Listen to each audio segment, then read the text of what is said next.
Cooking from the Heart is brought to you by Sentara Cancer Network. For more information about cancer care at Sentara, call 888-220-2214.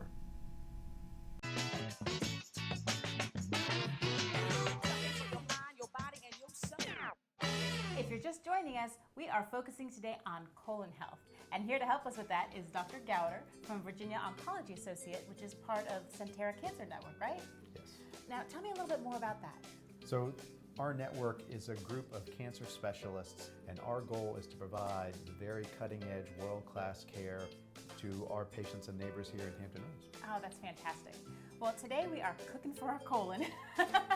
We are going to make, either for lunch or for dinner, a lentil stew. We're going to put that on top of a bed of polenta. So I want to get my pot going first, and we're going to put that on about a medium high, like an 8 out of 10 if you have the numbers on your dial. Well, I like to try to get as much nutrition and fiber and all of that into my family through our food, but I know you can also take supplements. While we talk about that, let's add the 2 teaspoons of olive oil. I'm just going to add that to our pot. What do you think about fiber supplements as opposed to getting it through your daily diet? Which is better, or are they the same? My view is that getting all your vitamins, nutrients, supplements, getting your macronutrients from your food is always better absorbed and better for you. So you always will do better if you are getting things through your diet. It sort of forces you to have a wide variety of foods in your diet. It tastes a lot better too. Our oil is nice and hot, so we're going to put these carrots in there. This is 2 medium carrots. So it comes out to about half a cup of carrots. And I'm also going to add either 1 small onion or half of a medium onion that I've diced pretty small. I like to make the chops really small because it cooks faster that way. Now, Doctor, you were talking to me about Lynch syndrome, and I had not heard of that before. What exactly is that? So Lynch syndrome is one of the most common inherited cancer syndromes. It actually affects about 1 in 400 Americans. So if you do the math, we're talking about close to 4,000 residents of Hampton Roads. Oh, wow. The issue with Lynch syndrome is you have a problem with DNA repair. You have a problem with the proofreading system of your genetic code. And with that, you can acquire mutations and build them up much faster than other people, and you're prone to developing colon cancer especially very quickly. Oh, wow.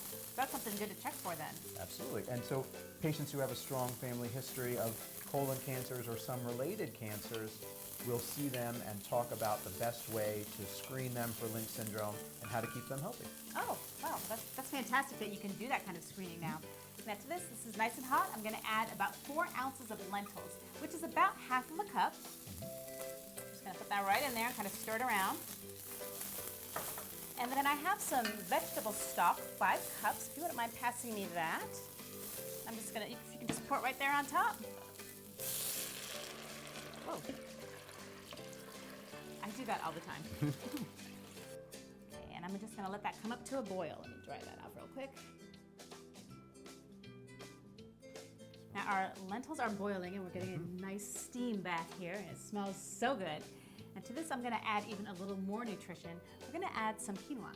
Do you cook with quinoa, or do you eat quinoa? A little bit, yeah. It's delicious. I use it in soups a lot, and it's actually a super grain. But it's important to know that you need to rinse your quinoa when you get it because it has a coating on it that has a very bitter taste.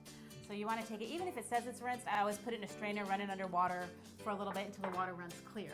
And I'm also going to add, that was a 1/4 cup of quinoa. I'm also going to add a 1/4 cup of barley. I'm trying to get as much kind of fiber and texture in there too, because you want to eat something that has a nice kind of chew to it. So once that is all stirred in, I would let it sit for about 15 minutes. I'm going to turn the heat down to about a medium low, like a number 4. And if you want, pass me that red lid.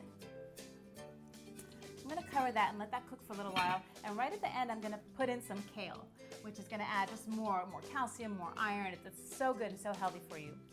Now it's been 15 minutes, and our quinoa and barley are starting to get nice and soft. Our lentils are starting to get soft, and we are ready to put in some of this kale.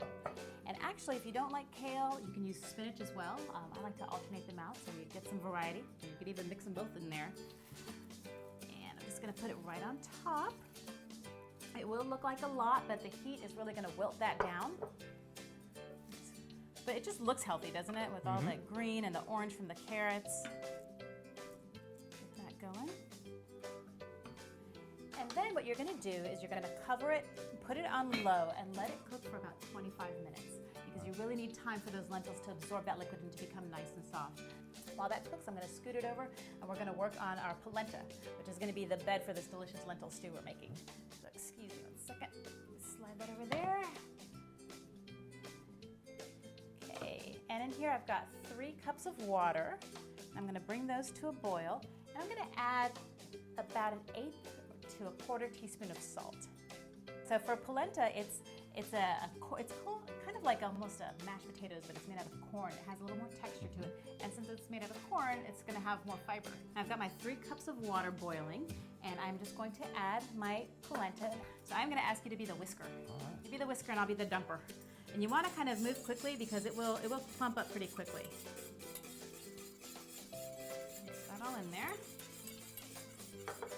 And just keep stirring continuously. Just keep stirring until those clumps go away. I'm not doing the work today. So this is boiling, so you're gonna turn it down. And polenta does need to cook a little while because the grain is rather firm. It's starting to get thick already. And I'm gonna put a lid on that and let that go for about 15 minutes, and I'm gonna add some cheese and butter to it. Now it's been about 15 minutes and our polenta is just about done, but I'm gonna add a little flavor to it. And I'm gonna add 1/4 cup of shredded Parmesan cheese. You can use whatever kind of cheese you like, whatever makes you happy. I like this because it has a little bit of a sharpness to the flavor. And then I'm gonna add not quite a tablespoon of butter. You can put a whole tablespoon in, but I'm always trying to cut the corners a little where I can and try to save some of those calories. So this is actually 2 teaspoons. Boop. I'm just gonna give that a stir. All right, and we're just gonna let this sit for 5 more minutes and then we'll be ready to plate it all up and try it. It's been about 20-25 minutes and our polenta is nice and tender and our lentils are ready. So I'm gonna clear this off, make some room, and then we're gonna put them in a plate and find out if you like it. Okay, now let's start with some of this polenta. Put the lid back here. And you can see it's nice and creamy. That cheese and butter have really incorporated into that. And we're just gonna put this right in our bowl because the lentils are gonna sit right on top of that. And usually I'll put, like about 1/2 cup in there. And this pot would be enough for 4 servings. And if you need more, just double it, as much as you need. Slide this over here, and we'll bring the lentils over. So those are bubbling away. They smell pretty good, don't they? All right, so I'm gonna just spoon that right there on top of the polenta. There we go, and there's our dish. What do you think? That's fantastic. Wanna give it a try? Absolutely.